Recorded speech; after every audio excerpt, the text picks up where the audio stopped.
അപ്പോസ്തല പ്രവർത്തനങ്ങളിൽ നമ്മൾ കാണുന്ന ആത്മപകർച്ചയും ഈ നാളുകളിലുള്ള പരിശുദ്ധാത്മാവിൻ്റെ പ്രവർത്തനങ്ങളും അഭിഷേകത്തിൻ്റെ പകർച്ചയും നമ്മൾ ദൈവവചനത്തിൽ നിന്ന് ധ്യാനിക്കുകയാണ്. ഞാൻ വിശ്വസിക്കുന്നു ഇന്ന് നമുക്ക് ഓരോരുത്തർക്കും ആവശ്യമായിരിക്കുന്നത് പരിശുദ്ധാത്മ നമുക്ക് നൽകുന്ന പുതിയ പെന്തക്കോസ്തയാണ്. ആമേൻ. പരിശുദ്ധാത്മ അനുഭവമാണ് നമ്മുടെ വിശ്വാസ ജീവിതത്തെ ശക്തിപ്പെടുത്തുന്നത്. നമ്മുടെ ക്രൈസ്തവ ജീവിതത്തിൻ്റെ ഏറ്റവും ശ്രേഷ്ഠമായ അനുഭവം എന്ന് പറയുന്നത് പരിശുദ്ധാത്മ ശക്തിയിൽ ജീവിക്കുന്നതാണ്, ആത്മശക്തിയോടെ ജീവിക്കുന്നതാണ്. നമ്മുടെ കർത്താവ് പൂർണ്ണമായും പരിശുദ്ധാത്മാവിൽ നിറയപ്പെട്ടവനായിരുന്നു. ആത്മാവിൻ്റെ ശക്തിയോടെ അധികാരത്തോടെ കർത്താവ് ജീവിച്ചു, ദൈവരാജ്യത്തിൻ്റെ ശുശ്രൂഷകൾ ചെയ്തു. എൻ്റെ സഹോദരങ്ങളെ, നമ്മുടെ വിശ്വാസ ജീവിതം അത് തീഷ്ണതയുള്ള ആത്മാവിനാൽ ജ്വലിക്കുന്ന വിശ്വാസമായി മാറണമെങ്കിൽ പരിശുദ്ധാത്മാവിനെ അനുഭവിച്ചവരായി നാം മാറണം. അവൻ്റെ സാന്നിധ്യത്തിൽ നാം ജീവിക്കണം.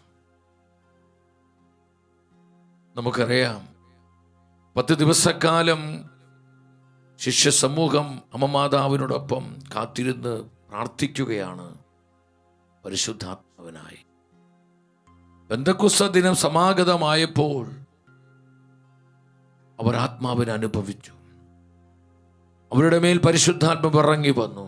ആത്മാവ് അവരെ ശക്തീകരിച്ചു, അനോയിന്റ് ചെയ്തു. അവരുടെ ഭയം മാറി, നിരാശ മാറി. അവർ കർത്താവിൻ്റെ ധീര സാക്ഷികളായി ജ്വലിക്കുമാറ് പരിശുദ്ധാത്മാവ് അവരെ ബലപ്പെടുത്തുകയാണ്. എത്ര ശക്തമൊരു ട്രാൻസ്ഫർമേഷനാണ് ശിഷ്യരുടെ ജീവിതത്തിൽ നമുക്ക് കാണാൻ കഴിയുന്നത്.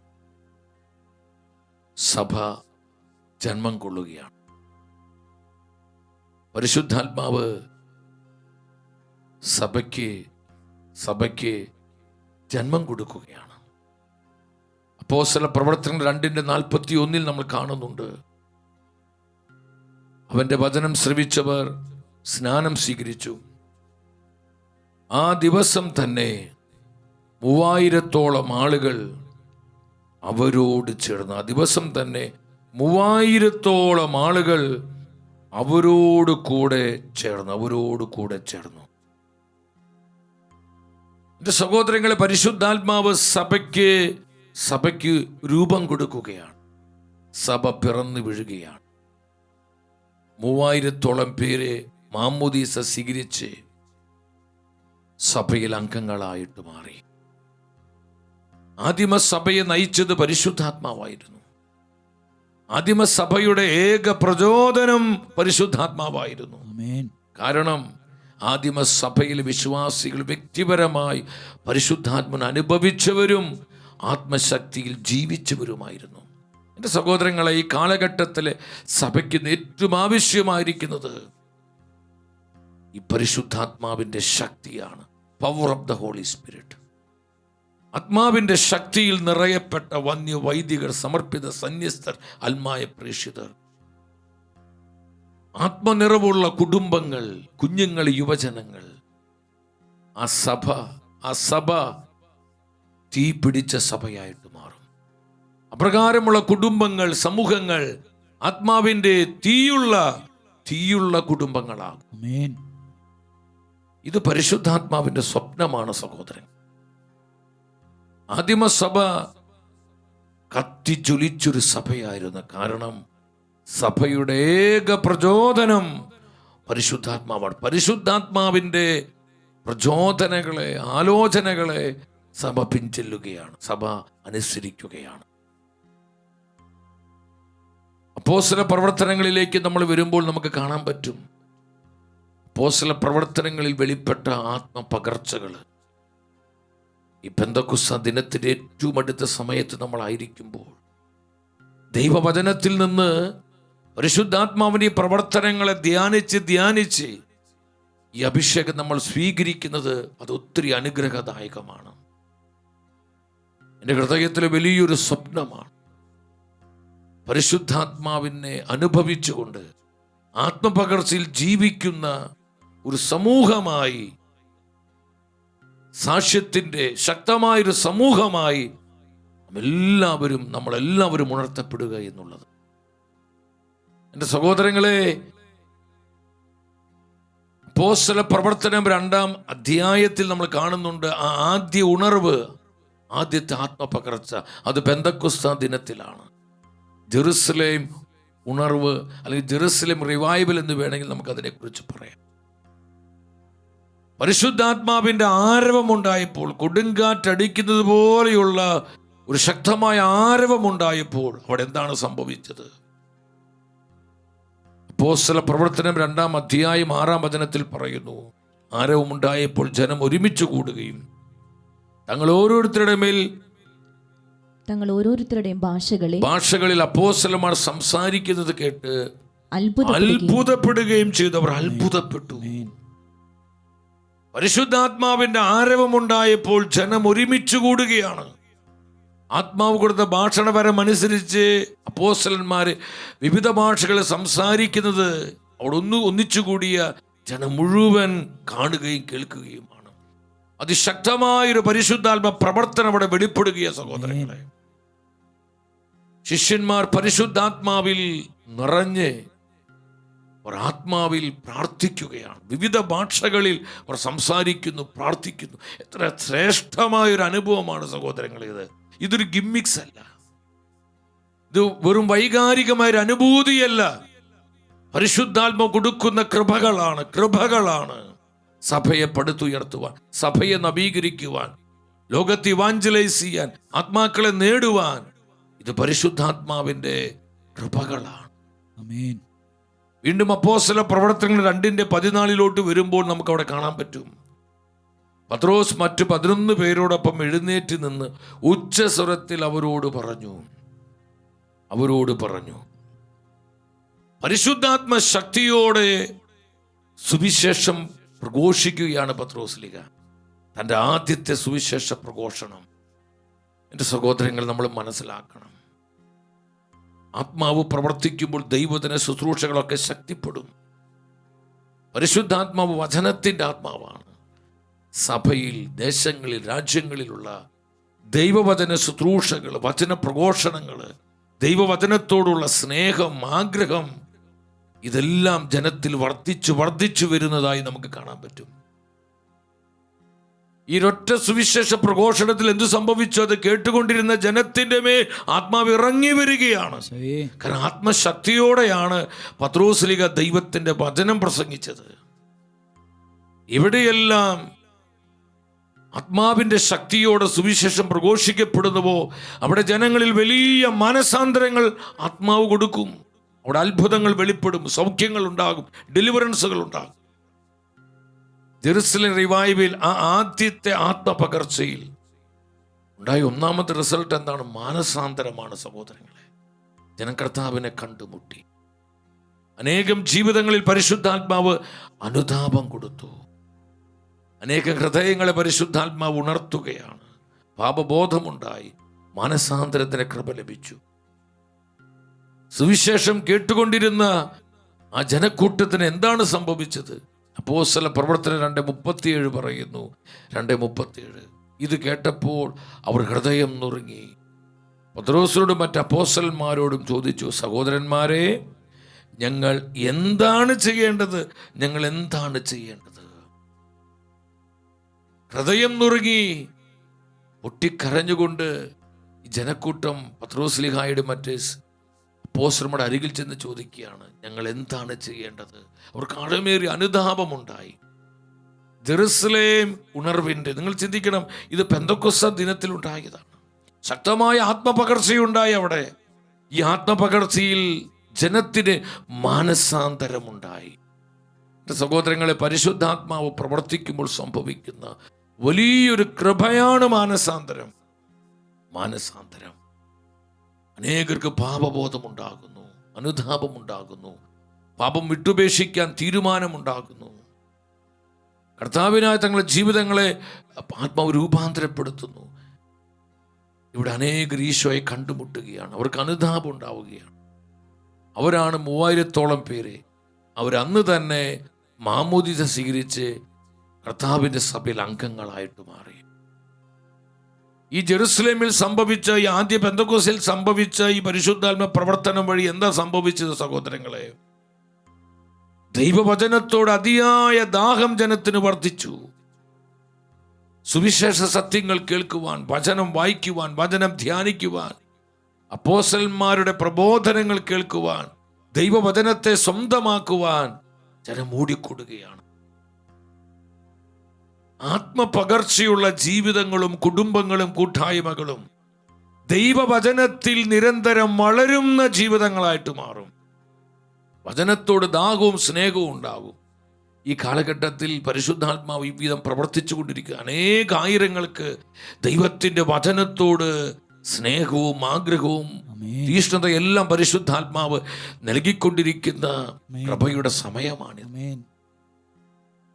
അപ്പോസ്തല പ്രവർത്തനം 2:42 പറയാണ്, ഇപ്രകാരം ഒരു സമൂഹമായി മാറിയ ആ ജനം എന്ത് ചെയ്തു? അവർ അപ്പോസ്തലന്മാരുടെ പ്രബോധനം ശ്രദ്ധിക്കണം, കണ്ടോ? ദൈവവചന ശുശ്രൂഷയ്ക്കായി അവർ ഓടി വരികയാണ്. അപ്പോസ്തലന്മാരുടെ ആ വചന പ്രബോധനങ്ങൾ കേൾക്കുവാൻ അവർ അതിയായി ആഗ്രഹിച്ചു. ആദിമസഭ ദൈവവചനത്തിൽ അടിസ്ഥാനമിട്ട സഭയായിരുന്നു. വചനത്തിൽ വളരുന്നൊരു സഭ. ഹല്ലേലൂയ പറഞ്ഞേ. വചനത്തിൽ വളരുന്ന സഭയായിരുന്നു. പരിശുദ്ധാത്മാവ്, വചനത്തിൻ്റെ ആത്മാവ്. എവിടെയെല്ലാം ആത്മാവിൻ്റെ പകർച്ചയുണ്ടായിട്ടുണ്ടോ അത് സഭയുടെ ചരിത്രം നിങ്ങൾ എടുത്ത് പഠിച്ചോ. അവിടെയെല്ലാം ദൈവവചനത്തോട് അതിയായ സ്നേഹവും ആഗ്രഹവും ജനത്തിന് വർദ്ധിച്ചിട്ടുണ്ട്.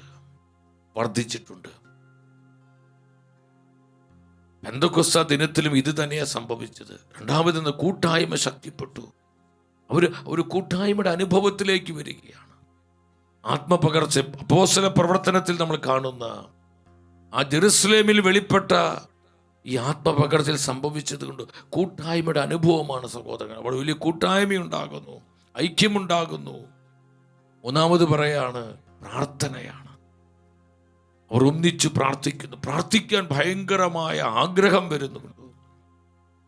പരിശുദ്ധാത്മാവിൻ്റെ പ്രവർത്തനത്തിൻ്റെ നമ്മൾ ശ്രദ്ധിക്കണം. നമ്മളിൽ പെന്തക്കോസ്ത് അനുഭവം ഉണ്ടോ? നമ്മൾ എങ്ങനെ തിരിച്ചറിയുന്നത്?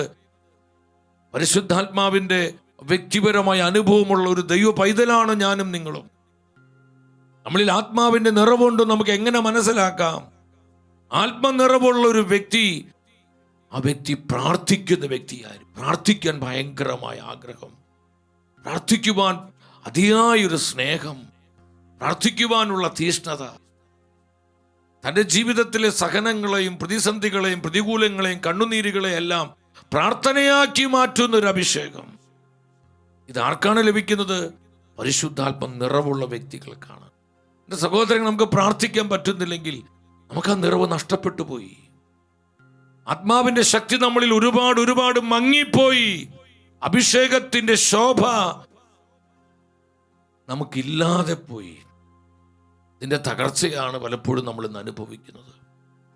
എവിടെയെല്ലാം ആത്മാവിൻ്റെ പകർച്ച വെളിപ്പെട്ടിട്ടുണ്ട് അവിടെയെല്ലാം ദൈവജനം പ്രാർത്ഥിക്കുന്നതിൽ അതീവ തീഷ്ണതയുള്ളവരായി, പ്രാർത്ഥിക്കുവാനുള്ള ദാഹം, പ്രാർത്ഥിക്കുവാനുള്ള അവരുടെ എരിവ്, ഒന്നിച്ചു കൂടി വന്ന് പ്രാർത്ഥിക്കുവാനുള്ള അവരുടെ സ്നേഹം. സഹോദരങ്ങളെ, ഇത് ആത്മപകർച്ചയുടെ, ആത്മാവിൻ്റെ പ്രവർത്തനത്തിൻ്റെ പ്രകടമായൊരു അടയാളമാണ്. നാലാമത് നമ്മളവിടെ കാണുന്നത് എന്താണ്? അപ്പം മുറിക്കലാണ്. അപ്പം മുറിക്കൽ പരിശുദ്ധ കുർബാനയാണ്. പരിശുദ്ധ കുർബാനയിൽ കേന്ദ്രീകൃതമായ ഒരു പരിശുദ്ധ കുർബാനയുടെ ജനമായിട്ട് മാറി. പരിശുദ്ധാത്മ നമ്മളെ നയിക്കുന്നത് പരിശുദ്ധ കുർബാനയിലേക്കാണ്, പരിശുദ്ധ കുദാശകളിലേക്കാണ്. എൻ്റെ സഹോദരങ്ങളെ, ഇതെല്ലാം നമ്മൾ ശ്രദ്ധിക്കണം. നമ്മൾ ഈ പെന്തക്കോസ്ത് അനുഭവം എന്ന് പറയുമ്പോൾ, ഒരു വ്യക്തിയിൽ യഥാർത്ഥ പെന്തക്കോസ്ത് സംഭവിക്കുമ്പോൾ, ഒരു വ്യക്തിയിൽ യഥാർത്ഥത്തിൽ ആത്മപകർച്ചയുണ്ടാകുമ്പോൾ, ആ വ്യക്തി വ്യക്തിപരമായി പരിശുദ്ധാത്മാവിനെ അനുഭവിക്കുമ്പോൾ, പരിശുദ്ധാത്മ നിറവിൽ ജീവിക്കുമ്പോൾ, പരിശുദ്ധാത്മ ശക്തിയിൽ പൂരിതരാകുമ്പോൾ ഇതാണ് സംഭവിക്കുന്നത്. ആ വ്യക്തിക്ക് വചനത്തോട് വലിയ ദാഹം ഉണ്ടാവും, വചനത്തിൽ വളരുവാൻ തീഷ്ണതയുണ്ടാകും, വചനം ജീവിക്കുവാനുള്ള സമർപ്പണമുണ്ടാകും. കൂട്ടായ്മയുടെ അനുഭവം ഉണ്ടാവും.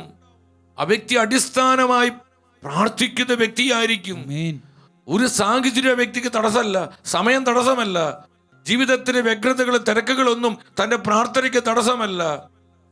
ആ വ്യക്തി പ്രാർത്ഥിക്കുന്ന മനുഷ്യനായിരിക്കും. സഭാത്മക ജീവിതം നയിക്കുന്ന, പരിശുദ്ധ കുർബാനയിൽ കേന്ദ്രീകൃതമായ വിശ്വാസ ജീവിതമുള്ളവരായിരിക്കും. സഹോദരങ്ങളെ, ഇത് ആത്മാവ് തരുന്ന ആത്മീയ ഫലങ്ങളാണ്. ഇത് നമ്മിൽ സംഭവിക്കുന്നില്ല. നമുക്ക് പ്രാർത്ഥിക്കാൻ താല്പര്യമില്ല. ദൈവവചനത്തിൽ വളരുവാനും, വചനം പഠിച്ച് ഭക്ഷിച്ച് വചനത്തിൽ നിന്ന് കൃപ സ്വീകരിക്കുവാനും, വചനത്തിൽ അടിസ്ഥാനമിട്ട് ജീവിക്കുവാനും നമ്മുടെ ഹൃദയത്തിൽ ഒരു സ്നേഹവും ഭാരവും എരിവും ലഭിക്കുന്നില്ലെങ്കിൽ, എൻ്റെ പ്രിയപ്പെട്ടവരെ, നമ്മിൽ പരിശുദ്ധാത്മ അനുഭവമില്ല. നമുക്ക് ഈ പെന്തക്കോസ്തയുടെ ശക്തി കിട്ടിയിട്ടില്ല. നമ്മളിൽ ആത്മാവിൻ്റെ പ്രസൻസ് ഒത്തിരി നഷ്ടപ്പെട്ടു പോയി. നമ്മൾ ഈ സത്യം മനസ്സിലാക്കണം. വീണ്ടും 2:43 വരുമ്പോൾ പറയാണ്, എല്ലാവരിലും ഭീതി കണ്ടു, ദൈവഭയമുണ്ടായി. ആത്മപകർച്ചയുടെ വലിയ ഒരു, ഞാൻ ഈ സഭാചരിത്രത്തിൽ പരിശുദ്ധാത്മ നൽകിയിട്ടുള്ള വിവിധ റിവൈവലുകൾ, വിവിധ ഈ ആത്മപകർച്ചകൾ ആ ചരിത്രം എടുത്ത് പഠിക്കുമ്പോൾ ഇവിടെയെല്ലാം ദൈവഭയം ഉണ്ടാവുകയാണ്, ഒരു ദൈവഭീതി ഉണ്ടാവുക. പാപം വിട്ടുപേക്ഷിക്കുവാൻ, വിശുദ്ധിയിൽ ജീവിക്കുവാൻ, വിശുദ്ധിയിൽ വളരുവാനുള്ള അതിയായ ദാഹം ജനത്തിന് സംഭവിക്കുന്നു. പാപത്ത് ഉപേക്ഷിക്കുവാൻ, അശുദ്ധികൾ ഉപേക്ഷിക്കുവാൻ, ലോകമോഹങ്ങൾ ഉപേക്ഷിക്കുവാൻ, മ്ലേച്ഛതകൾ ഉപേക്ഷിക്കുവാൻ, ലോകത്തിന്റെ സുഖലോലുപതകളെ വിട്ടുകളയുവാനുള്ള ശക്തമായ തീരുമാനവും ആഗ്രഹവും ഓരോ ജീവിതത്തിന് മേൽ സംഭവിക്കും. എത്ര അനുഭവങ്ങൾ നമുക്ക് പറയാൻ പറ്റും സഹോദരങ്ങളെ. നമുക്കിപ്പോഴും ലോകസുഖങ്ങളോട് താല്പര്യമുണ്ടോ? ലോകത്ത് ഉപേക്ഷിക്കാൻ പറ്റുന്നില്ല. ലോകമോഹങ്ങള്, ലോകത്തിന്റെ ഇമ്പങ്ങള്, ലോകത്തിന്റെ വശ്യതകള്, ലോകം നമുക്ക് തരുന്ന ചില നൈമിഷികമായ സന്തോഷങ്ങള്, ഇതൊന്നും ഉപേക്ഷിക്കാൻ പറ്റുന്നില്ലെങ്കിൽ നമ്മൾ മനസ്സിലാക്കണം, നമ്മൾ യഥാർത്ഥമായി പെന്തക്കോസ്തയുടെ അനുഭവം ഉണ്ടാവുന്നില്ല. പരിശുദ്ധാത്മാവ് നമ്മളെ ലോകത്തോട് അനുരൂപനാക്കുകയല്ല ചെയ്യുന്നത്, കർത്താവായി ക്രിസ്തുവിനോട് അനുരൂപരാക്കുന്നു. പരിശുദ്ധാത്മാവുള്ള, ആത്മനിറവുള്ള, പരിശുദ്ധാത്മ അനുഭവമുള്ളൊരു ദൈവ പൈതൽ ലോകത്തോട് അനുരൂപരാകുകയില്ല, ലോകത്തോട് അനുരൂപപ്പെടുകയില്ല. ശുദ്ധജരാമൻ പറഞ്ഞേ ആമേൻ. ദൈവഭയം, ദൈവഭയം, ദൈവം, അത് കർത്താവിനോടുള്ള ഭയഭക്തി, ആദരവാണ്. വലിയ അത്ഭുതങ്ങൾ, അടയാളങ്ങൾ സംഭവിച്ചു. 44 വചനം പറയാണ്, കണ്ടു, ആ ഗിവിങ്, കൊടുക്കുവാനുള്ള സന്തോഷമാണ്. വിശ്വസിച്ചവർ എല്ലാവരും ഒറ്റ സമൂഹമായോ തങ്ങൾക്കുണ്ടായിരുന്നതെല്ലാം പൊതുവായി കരുതി കൊടുക്കുവാനുള്ളൊരു മനസ്സ്, ദൈവരാജ്യത്തിന് വേണ്ടി കൊടുക്കുവാനുള്ള, അത് പണമാകാം, സമയമാകാം, കഴിവുകളാകാം, സാധ്യതകളാകാം, കർത്താവ് തന്നിരിക്കുന്ന അവസരങ്ങളാകാം, എന്തും കർത്താവിൻ്റെ രാജ്യത്തിന് വേണ്ടി, ദൈവവചനത്തിൻ്റെ മുന്നേറ്റത്തിന് വേണ്ടി, ആത്മാക്കളുടെ രക്ഷയ്ക്ക് വേണ്ടി, സഭയുടെ വളർച്ചയ്ക്ക് വേണ്ടി കൊടുക്കുവാനുള്ള ഒരു തുറവി പരിശുദ്ധാത്മ തരും.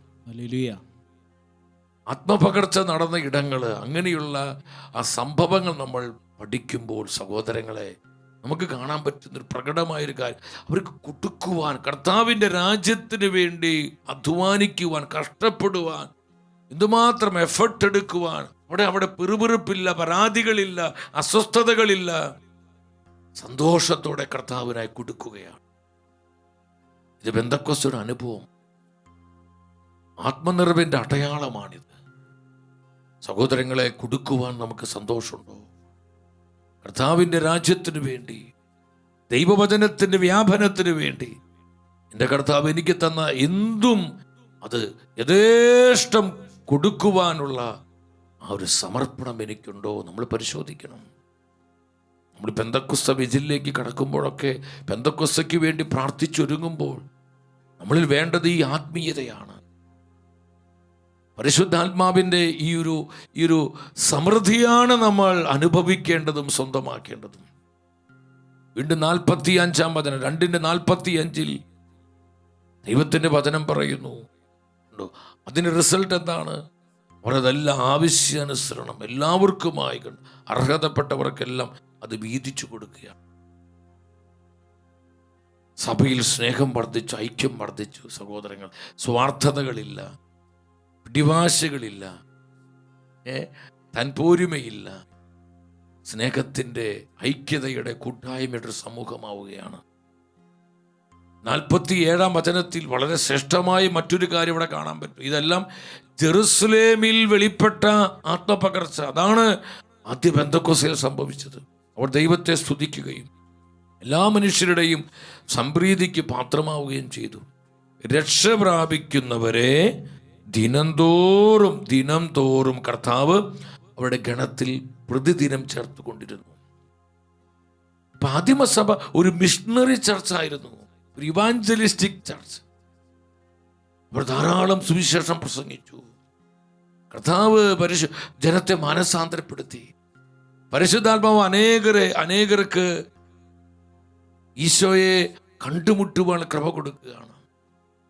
രക്ഷ പ്രാപിക്കുന്നവരെ എന്തുകൊണ്ടാണ് കർത്താവിനെ ഈ സഭയോട് കൂടെ ജീവിതങ്ങൾ ചേർക്കാൻ പറ്റിയത്? കാരണം അവർ ദൈവവചനം പ്രസംഗിച്ചു. സഹോദരങ്ങളെ, അവർ കർത്താവിന് സാക്ഷ്യം നൽകി, സുവിശേഷ സത്യങ്ങൾ അവർ പ്രസംഗിച്ചു. ഒരു മിഷണറി ചർച്ച്. എന്നിൽ യഥാർത്ഥ പെന്തക്കോസ്ത് അനുഭവം ഉണ്ടാകുമ്പോൾ എൻ്റെ മിഷണറി സീൽ വർദ്ധിക്കും. ഇവാഞ്ചലൈസേഷന് വേണ്ടി എൻ്റെ ഹൃദയം തുടിക്കാൻ തുടങ്ങും. കർത്താവിൻ്റെ മിഷന് വേണ്ടി, കർത്താവിനെ ആത്മാക്കളെ നേടാൻ, ദേശങ്ങളെ, രാജ്യങ്ങളെ റിവൈവ് ചെയ്യാൻ, ജനതകളെ എൻ്റെ കർത്താവിനായി വീണ്ടെടുക്കുവാനുള്ള തീഷ്ണതയും എരിവും, ആ ഒരു സീൽ എന്നിൽ ഒരു തീ പോലെ കത്തുന്നൊരു അനുഭവം. നമുക്ക് ഈ മിഷണറി സീൽ ഇല്ലെങ്കിൽ, ഇവാഞ്ചലൈസേഷൻ സ്പിരിറ്റ് ഇല്ലെങ്കിൽ, എൻ്റെ സഹോദരങ്ങൾ, നമ്മൾ പെന്തക്കോസ്ത് അനുഭവം നമ്മൾ പരിശോധിക്കണം. ജെറുസലേമിൽ സംഭവിച്ച ആത്മപകർച്ചയിൽ പരിശുദ്ധാത്മാവ് തൻ്റെ സഭയ്ക്ക് നൽകിയ ആത്മീയ ഫലങ്ങളാണ് ദൈവവചനത്തിൽ നിന്ന് നമ്മൾ ധ്യാനിച്ചു കൊണ്ടിരിക്കുന്നത്. പെന്തക്കോസ്ത് തിരുനാളിനായി നമ്മൾ ഒരുങ്ങി ഈ ദിനങ്ങളെല്ലാം പ്രാർത്ഥിക്കുമ്പോൾ എൻ്റെ സഹോദരങ്ങളെ, വ്യക്തിപരമായി ഞാനും നിങ്ങളും ദൈവവചനത്തിന് മുൻപിൽ പരിശോധിക്കണം. കർത്താവേ, ഒരു പെന്തക്കോസ്ത് എനിക്ക് നൽകണമേ, എന്റെ കുടുംബത്തിന് നൽകണമേ, എന്റെ സഭയ്ക്ക് നൽകണമേ. നമ്മൾ പ്രാർത്ഥിക്കുമ്പോൾ സഹോദരങ്ങളെ, എന്താണ് ഈ പെന്തക്കോസ്തയിലൂടെ നമുക്ക് ലഭിക്കുന്നത്? ഒരു മിഷണറി സ്പിരിറ്റ് നമ്മളിൽ വർദ്ധിക്കുന്നു. കർത്താവിനായ ആത്മാക്കളെ നേടുവാനുള്ള ആഗ്രഹവും ദാഹവും, ദൈവത്തിന്റെ പൈതലെ നിന്നിൽ പ്രാർത്ഥിക്കാനുള്ള അതിയായ തീഷ്ണത, ജീവിതത്തിലെ സഹനങ്ങളെയും വേദനകളെയും നൊമ്പരങ്ങളെയും പരാജയങ്ങളെയും പ്രാർത്ഥനയാക്കി മാറ്റുന്നൊരു അഭിഷേകം നിന്റെ മേൽ വ്യാപരിക്കാൻ തുടങ്ങും. എപ്പോഴാ? പെന്തക്കോസ്ത് അനുഭവം നിനക്കുണ്ടാകുമ്പോൾ നിന്റെ കൂട്ടായ്മ വർദ്ധിക്കും, സ്നേഹം വർദ്ധിക്കും, ഐക്യത വർദ്ധിക്കും. ദൈവവചനത്തോട് അതിയായ ദാഹം നിനക്കുണ്ടാകും, വചനത്തോട് ആർത്തി ഉണ്ടാകും. വചനം ഭക്ഷിച്ച് വചനത്തിന്റെ കൃപയായി മാറാൻ, വചനം ജീവിക്കാൻ നിന്റെ ജീവിതത്തെ നീ കമ്മിറ്റ് ചെയ്യും. എപ്പോഴാ? പെന്തക്കോസ്ത് അനുഭവം നിനക്കുണ്ടാകുമ്പോൾ. ഇതിനെല്ലാം നമ്മളെ സഹായിക്കുന്നതും പ്രചോദിപ്പിക്കുന്നതും പരിശുദ്ധാത്മാവാണ്. കൊടുക്കുവാനുള്ള തുറവി. എൻ്റെ സഹോദരങ്ങളെ, എന്തുമാത്രം ആത്മീയ ഫലങ്ങളാണ് ഈ ആത്മപകർച്ചയിലൂടെ തൻ്റെ സഭയ്ക്ക് പരിശുദ്ധാത്മ നൽകുന്നത്. ഇത് ജെറുസലേമിലെ ആത്മപകർച്ചയാണ്. രണ്ടാമത് നമ്മൾ ഇവിടെ കാണുന്നത് സമരിയായിലാണ്. അത് പീലിപ്പോസ് എന്ന് പറയുന്ന ഒരു കുടുംബസ്ഥൻ, ഒരു ലേ മിഷണറി. ഇന്ന് അനേക ആത്മായ ശുശ്രൂഷകർ സഭയിലുണ്ട്. ഞാൻ അവരെ ഓർത്ത് കർത്താവിനെ സ്തുതിക്കുന്നു. എൻ്റെ സഹോദരങ്ങളെ, കുടുംബമുള്ള, ഭാര്യയുള്ള, 4 പെൺകുഞ്ഞുങ്ങളുള്ള ഒരു വ്യക്തിയായിരുന്നു പീലിപ്പോസ്. ആദിമ സഭയിലെ ഡീക്കനായിരുന്നു, സുവിശേഷ പ്രഘോഷകനായിരുന്നു. ഈ പീലിപ്പോസിന്റെ ശുശ്രൂഷയിലൂടെയാണ് സമരിയായിൽ ഒരു വലിയ ആത്മപകർച്ച സംഭവിക്കുന്നത്. സമരിയായിൽ വെളിപ്പെടുന്ന ആത്മപകർച്ച. ആദിമസഭ ഉഗ്ര പീഡനത്തിലൂടെ കടന്നു പോകുന്ന സമയം, മതപീഡനം ശക്തമായി നടക്കുന്ന സമയം, അനേകര് ഈ മതപീഡനം മൂലം ചിതറിക്കപ്പെട്ടവരൊക്കെ 4 വഴിക്ക് പോവുകയല്ലേ ചെയ്തത്. ചിതറിക്കപ്പെട്ടവരെല്ലാം ദൈവത്തിന്റെ വചനം പ്രസംഗിച്ചുകൊണ്ട് ചുറ്റി നടന്നു. ആ പീഡനവും അതും കർത്താവിന്റെ വലിയൊരു പദ്ധതിയായിരുന്നു. ജനം ചിതറിപ്പോവുകയാണ്. എവിടെയെല്ലാം ഈ ജനം ചിതറിക്കപ്പെട്ടു, അവിടെയെല്ലാം സഭ വളരുന്നു, സഭ രൂപപ്പെടുന്നു, വചനം, ദൈവത്തിന്റെ പ്രഘോഷങ്ങൾ നടക്കുന്നു, പ്രാർത്ഥനകൾ നടക്കുന്നു. ഈ സമയത്ത് പീലിപ്പോസ് എന്ത് ചെയ്തു? അപ്പോസ്തല പ്രവർത്തനം 8:5 പറയാണ്. 8:5 എന്താ പറയുന്നത്? ഫിലിപ്പോസ് സമരിയായ ഒരു നഗരത്തിൽ ചെന്ന് അവിടെയുള്ളവരോട് ക്രിസ്തുവിനെ പറ്റി പ്രഘോഷിച്ചു. എൻ്റെ സഹോദരങ്ങളെ ശ്രദ്ധിക്കണം. ഫിലിപ്പോസ് കർത്താവായ യേശുവിനെ പ്രഘോഷിക്കുകയാണ്. ദൈവവചനം പ്രഘോഷിക്കപ്പെടുന്നു. ഏത് ആത്മീയ ഉണർവുകളിലും എവിടെയെല്ലാം ആത്മപകർച്ചയുണ്ട് അവിടെ ദൈവവചനത്തിന് വലിയ സ്ഥാനമുണ്ട് സഹോദരൻ. കർത്താവിൻ്റെ വചനം ആത്മാവിൻ്റെ ശക്തിയോടെ പ്രഘോഷിക്കപ്പെടുമ്പോൾ ജനത്തിൻ്റെ മേൽ പരിശുദ്ധാത്മാവ് ഇറങ്ങി വരുന്നു. ജനത്തിന് വലിയ ആത്മപകർച്ചയുണ്ടാവുന്നു. നമുക്കറിയാം, കേരള സഭയിൽ പരിശുദ്ധാത്മാവ് നൽകിയ ഈ ഒരു കൃപയുടെ വസന്തമായിരുന്നു ഇവിടുത്തെ നവീകരണ മുന്നേറ്റം. പോട്ട ഡിവിയൻ ധ്യാന കേന്ദ്രം, ടപ്പാടി ധ്യാന കേന്ദ്രം, അതുപോലെ തന്നെ ഭരണങ്ങാനം അതുപോലെ എഴുമുട്ടം താബോർ, മഞ്ഞുമേൽ ധ്യാന കേന്ദ്രം, ഇതൊക്കെ ആദ്യകാല ധ്യാന കേന്ദ്രങ്ങളാണ്.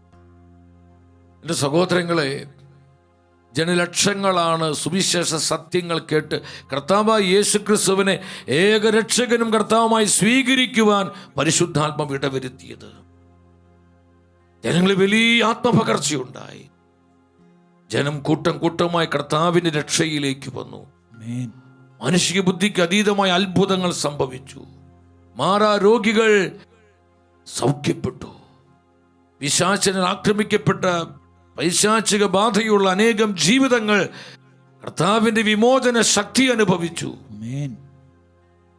ഇവിടെയെല്ലാം ആരാ പ്രവർത്തിക്കുന്നത്? പരിശുദ്ധാത്മാവാണ്. ഹോളി സ്പിരിറ്റാണ്, പരിശുദ്ധാത്മാവ്. ഇതൊക്കെ എപ്പോഴാണ് സംഭവിക്കുന്നത്? ദൈവവചനം പ്രസംഗിക്കപ്പെടുമ്പോൾ. വചനം പ്രസംഗിക്കപ്പെടുന്ന സമയത്ത് അനേക അത്ഭുതങ്ങൾ, രോഗശാന്തികൾ, മാനസാന്തരങ്ങൾ പരിശുദ്ധാത്മാവിന്റെ സഭയ്ക്ക് നൽകി. ഇത് തന്നെയാണ് സഹോദരങ്ങളെ സമരിയായിൽ സംഭവിച്ച ആത്മപകർച്ചയിലും. ദൈവത്തിൻ്റെ വചനം ക്രിസ്തുവിനെ പ്രസംഗിക്കുകയാണ്. 6-ാം വചനത്തിൽ പറയുന്നു, ഈ വചനങ്ങൾ കേട്ടുകൊണ്ടിരുന്ന ജനത്തിന് മേൽ ആത്മാവ് ഇറങ്ങി വന്നു. അവരെല്ലാം അവൻ്റെ വാക്കുകൾ കേൾക്കുകയും അവൻ പ്രവർത്തിച്ച അടയാളങ്ങൾ കാണുകയും അവൻ പറഞ്ഞ കാര്യങ്ങൾ ഏക മനസ്സോടെ ശ്രദ്ധിച്ചു. ജനത്തിന്റെ ഹൃദയം നുറുക്കപ്പെടുകയാണ് സഹോദരങ്ങളെ. പരിശുദ്ധാത്മ അനുഭവം ഉണ്ടായി ജനത്തിന്. അവർക്ക് ആത്മപകർച്ചയുണ്ടായി.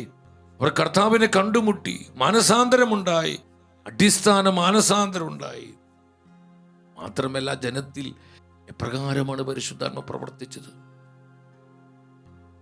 ഞാൻ ഈ ആത്മപകർച്ചകളെ കുറിച്ച് നിങ്ങളോട് പങ്കുവെക്കുന്നതിന് കാരണം, ഈ ഒരു ദർശനത്തോടെ വേണം ഈ നാളുകളിൽ നമ്മൾ സഭയ്ക്ക് വേണ്ടി പ്രാർത്ഥിക്കുവാൻ, ദേശങ്ങൾക്ക് വേണ്ടി മധ്യസ്ഥം വഹിച്ച് പ്രാർത്ഥിക്കുവാൻ, ലോകരാജ്യങ്ങൾക്ക് വേണ്ടി നമ്മൾ മധ്യസ്ഥ പ്രാർത്ഥന നടത്തേണ്ടത് ഈ ഒരു ആത്മീയ ദർശനത്തോടു കൂടെ വേണം. ലോകരാജ്യങ്ങളിൽ വലിയ കൃപകൾ ഒഴുകപ്പെടണം.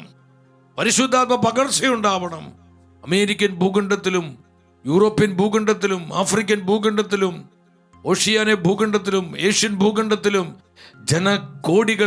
ജനകോടികൾ പരിശുദ്ധാത്മ നിറയപ്പെടണം. അവരെല്ലാം പരിശുദ്ധാത്മ അനുഭവമുള്ളവരാകണം. ആത്മപകർച്ചയിലൂടെ കർത്താവായ യേശുവിനെ കണ്ടുമുട്ടുന്ന ജനതയായിട്ട് മാറണം. അവിടെ ട്രാൻസ്ഫോർമേഷൻ ഉണ്ടാകും. ഇതിനു വേണ്ടി നമ്മൾ പ്രാർത്ഥിക്കുക. സഭയിൽ ഈ പകർച്ച വരണ്ടേ? സഭയിൽ ഈ പകർച്ച വരാൻ നമ്മൾ തീക്ഷണമായി പ്രാർത്ഥിക്കും. ഇനിയും ധാരാളം പ്രാർത്ഥിക്കണം സഹോദരങ്ങളെ. അതിനുവേണ്ടി ഞാൻ നിങ്ങളോട് പറയട്ടെ, നമ്മൾ ഏതാനും ചില ജീവിതങ്ങള്, കർത്താവിന് ഒരുപാട് വ്യക്തികളൊന്നും ആവശ്യമില്ല. സമർപ്പണമുള്ള ഈ ആത്മീയ ദർശനമുള്ള കുറച്ചു പേര് മതി. അവരിലൂടെ സഭയിൽ വീണ്ടും ഒരു പെന്തക്കോസ്ത് കൊണ്ടുവരാൻ പരിശുദ്ധാത്മാവിന് കഴിയും. വിശ്വസിക്കുന്ന ഉച്ചത്തിൽ ആമേൻ പറഞ്ഞേ, ശക്തിയോടെ പറഞ്ഞ ആമേൻ. ഇവിടെ നിങ്ങൾ ചിന്തിക്കണം, ജനത്തിന് വലിയ മാറ്റങ്ങൾ ഉണ്ടായി. 7-ാം വചനത്തിൽ പറയാണ്, ആ ജനത്തിന്മേൽ എങ്ങനെ ആത്മ പ്രവർത്തിച്ചത്? അശുദ്ധാത്മാക്കൾ തങ്ങൾ ആവശ്യതവരെ വിട്ട് ഉച്ചത്തിൽ നിലവിളിച്ച് പുറത്തു പോയി. അനേകം തറവാത രോഗികളും മുടന്തന്മാരും സൗഖ്യം പ്രാപിച്ചു. അത്ഭുത രോഗശാന്തികൾ ഉണ്ടായി, ഡെലിവറൻസുകൾ ഉണ്ടായി. പിശാചുകൾ അലറി വിളിച്ച് പുറത്തുപോയി. അനേകം തറവാട് രോഗികൾ, അവരുടെ തളർന്നുപോയ കണങ്കാലുകൾ ആത്മാവിൽ ബലപ്പെട്ടുകൊണ്ട് കുതിച്ച് ചാടി, അവർ ചാടി എഴുന്നേൽക്കുകയാണ്. വലിയ അത്ഭുതങ്ങൾ സംഭവിക്കുകയാണ്, അടയാളങ്ങൾ സംഭവിക്കുകയാണ്. ഇനിയും സഭയിൽ ധാരാളം അത്ഭുതങ്ങൾ ഉണ്ടാകണം, അടയാളങ്ങൾ ഉണ്ടാകണം. പരിശുദ്ധാത്മാവ് തൻ്റെ വീര്യപ്രവർത്തികളിലൂടെ തിരുവചനങ്ങൾ സ്ഥിരീകരിക്കുമാറ് ആത്മപകർച്ച വീണ്ടും സഭയിൽ വെളിപ്പെടണം. നമ്മുടെ ധ്യാനങ്ങളിൽ, കൺവെൻഷനുകളിൽ, ആത്മീയ ശുശ്രൂഷകളിലെല്ലാം പരിശുദ്ധാത്മാവിന്റെ മഹത്വത്തിന്റെ പ്രവൃത്തികൾ വീണ്ടും വെളിപ്പെടേണ്ട സമയമായി സഹോദരങ്ങളെ. ഈ ലോകം അന്ധകാരത്തിലേക്ക് പോയിക്കൊണ്ടിരിക്കുക. ഈ ലോകത്തിന് ദേവനായ പിശാച് അന്ധകാരത്തിന്റെ പുതപ്പ് കൊണ്ട് ഈ തലമുറയെ പുതപ്പിക്കുമ്പോൾ ആ പിടിയിൽ നിന്ന് ഈ കാലഘട്ടത്തെ വീണ്ടെടുക്കുവാൻ പരിശുദ്ധാത്മാവിന്റെ പുത്തൻ കൃപാവരങ്ങൾ നമുക്ക് ആവശ്യമാണ്. അത്ഭുതങ്ങൾ ആവശ്യമാണ്, അടയാളങ്ങൾ ആവശ്യമാണ്, ഡെലിവറൻസുകൾ ആവശ്യമാണ്, പരിശുദ്ധാത്മാവിന്റെ അത്ഭുതകരമായ ശക്തി ആവശ്യമാണ്. എന്തൊക്കെയായി നമ്മൾ പ്രാർത്ഥിക്കുമ്പോൾ ഈ അനോയിന്റിങ്ങിന് വേണ്ടി നമ്മൾ പ്രാർത്ഥിക്കണം. കർത്താവേ, അഭിഷേകം തരണേ. നിങ്ങളുടെ അഭിഷിക്തന്മാരിലേക്ക് ഈ അഭിഷേകത്തിന്റെ പകർച്ച കൊടുക്കണമേ. കർത്താവേ, അവിടുത്തെ ആത്മായ പ്രേക്ഷിതരിലേക്ക് ഈ അഭിഷേകത്തിന്റെ പകർച്ച നൽകണമേ. യെസ്, ഹൃദയം തുറന്ന് എത്ര പേർക്ക് ആത്മാർത്ഥമായി പ്രാർത്ഥിക്കാം. ദിവ്യകാരുണ്യ സന്നിധിയിൽ ഹൃദയം നുറുങ്ങി കരഞ്ഞു പ്രാർത്ഥിക്കേണ്ടത് ഈ അനുഭവത്തിന് വേണ്ടി. പെന്തക്കോസ്ത് പ്രദാനം ചെയ്തത് ഈ അഭിഷേകമാണ്, ഈ ശക്തിയാണ്, ഈ ആത്മീയ ഫലങ്ങളാണ്. പരിശുദ്ധാത്മാവേ, ഞങ്ങളെ സന്ദർശിക്കണമേ. പരിശുദ്ധാത്മാവേ, ഞങ്ങളെ സന്ദർശിക്കണമേ. മഹത്വത്തിന്റെ നാളുകൾ ഞങ്ങൾക്ക് വീണ്ടും നൽകണമേ. തേജസ്സിന്റെ നാളുകളിലേക്ക് ഞങ്ങളെ വീണ്ടും നയിക്കണമേ. Hallelujah, hallelujah. ഹോളി സ്പിരിറ്റ് ദേശങ്ങളിലേക്ക് വരണമേ, ലോകരാജ്യങ്ങളിലേക്ക് വരണമേ, എല്ലാ ജനപദങ്ങളിലേക്ക് വരണമേ. അഭിഷേക പകർച്ചയായി, ആത്മ പകർച്ചയായി വരണമേ. ഒരു നിമിഷം എഴുന്നേറ്റ് നിന്ന്, എല്ലാവരും എഴുന്നേറ്റ് നിന്ന് ഇരു കരങ്ങൾ ഉയർത്തിപ്പിടിക്കുക. കർത്താവേ, അനുഭവം ഞങ്ങൾക്ക് തരണമേ, തിരുസഭയ്ക്ക് നൽകണമേ. വസന്തപുരുഷിയുടെ കാലത്ത് നിങ്ങൾ കർത്താവിനോട് മഴ ചോദിക്കുവിൻ, കർത്താവിനോട് മഴ ചോദിക്കുവിൻ, പരിശുദ്ധാത്മാവിന്റെ മഴ ചോദിക്കുവിൻ, അഭിഷേകത്തിന്റെ മഴ ചോദിക്കുവിൻ, പെന്തക്കോസ്തയുടെ മഴ ചോദിക്കുവിൻ. കർത്താവേ, സഭയ്ക്ക് വേണ്ടി ഞങ്ങൾ ചോദിക്കുന്നു. സഭയിൽ മഴ പെയ്തിറങ്ങട്ടെ, അഭിഷേകത്തിന്റെ മഴ പെയ്തിറങ്ങട്ടെ, ലോകരാജ്യങ്ങളിൽ ആത്മാവിന്റെ മഴ പെയ്തിറങ്ങട്ടെ, എല്ലാ ജനതകളിലേക്ക് അഭിഷേക മഴ പെയ്തിറങ്ങട്ടെ. ലോകം മുഴുവന്റെ മേൽ ആത്മാവിന്റെ പിന്മഴ പെയ്യട്ടെ. കരമുയർത്തിനൊറ്റ വിളി, പരിശുദ്ധാത്മാവേ. വിളിച്ചു വിളിച്ചു പ്രാർത്ഥിക്കുക, ശക്തിയോടെ വിളിക്കുക. അന്ത്യകാലം, ലോകം മുഴുവൻ ഉണർവിന്റെ കാലം, പകർച്ചയുടെ കാലമാണ്. It is a time of the Holy Spirit. ഇത് പരിശുദ്ധാത്മാവിന്റെ സമയമാണ്, ഇത് ആത്മാവിന്റെ സമയമാണ്. അവൻ മഹത്വത്തോടെ പ്രവർത്തിക്കുന്ന സമയം, തേജസ്സോടെ വ്യാപരിക്കുന്ന സമയം, പരിശുദ്ധാത്മാവിന്റെ ഗ്ലോറി വെളിപ്പെടുന്ന സമയം. സ്തുതിക്കുന്നു. I believe, Lord. ഞാൻ വിശ്വസിക്കുന്നു കർത്താവേ. ദേശങ്ങൾക്കായി വിശ്വസിക്കുന്നു, രാജ്യങ്ങൾക്കായി വിശ്വസിക്കുന്നു, ജനതകൾക്കായി ഈ വാഗ്ദാനം ഞാൻ വിശ്വസിക്കുന്നു, ഈ പ്രോമിസ് ഞാൻ വിശ്വസിക്കുന്നു. ആമേൻ, ആമേൻ. കരമടിച്ച് ശക്തിയോടെ കരമടിച്ച്. ഇത് പരിശുദ്ധാത്മാവിന്റെ സമയമാണ്, ഇത് പരിശുദ്ധാത്മാവിന്റെ സമയമാണ്. അവന്റെ മഹത്വത്തിന്റെ സമയം, തേജസ്സോടെ പരിശുദ്ധാത്മ പ്രവർത്തിക്കുന്ന സമയം. വിശ്വസിച്ച് കരമടിച്ച് പാടുന്നു. ആമേൻ, ജീസസ്. അന്ത്യകാലം വചനം പോലെ ആത്മപകർച്ചയിൻ കാലം, കർത്തൻ വരവിൻ നാളിൻ മുൻപേ ലോക ഉണർവിൻ കാലം. അന്ത്യകാലം വചനം പോലെ ആത്മപകർച്ചയിൻ കാലം, കർത്തൻ വരവിൻ നാളിൻ മുൻപേ ലോക ഉണർവിൻ കാലം. അന്ത്യകാലം വചനം പോലെ ആത്മപകർച്ചയിൻ കാലം, കർത്തൻ വരവിൻ നാളിൻ മുൻപേ ലോക ഉണർവിൻ കാലം. ഹോളി സ്പിരിറ്റ്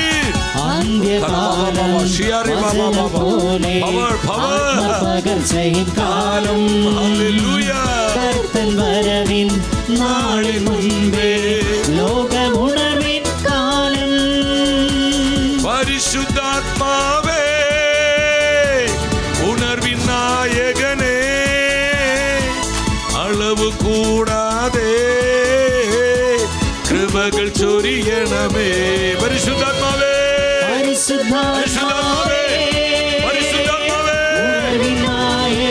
സഭയിൽ വീണ്ടും ബന്ധം നൽകണമേ.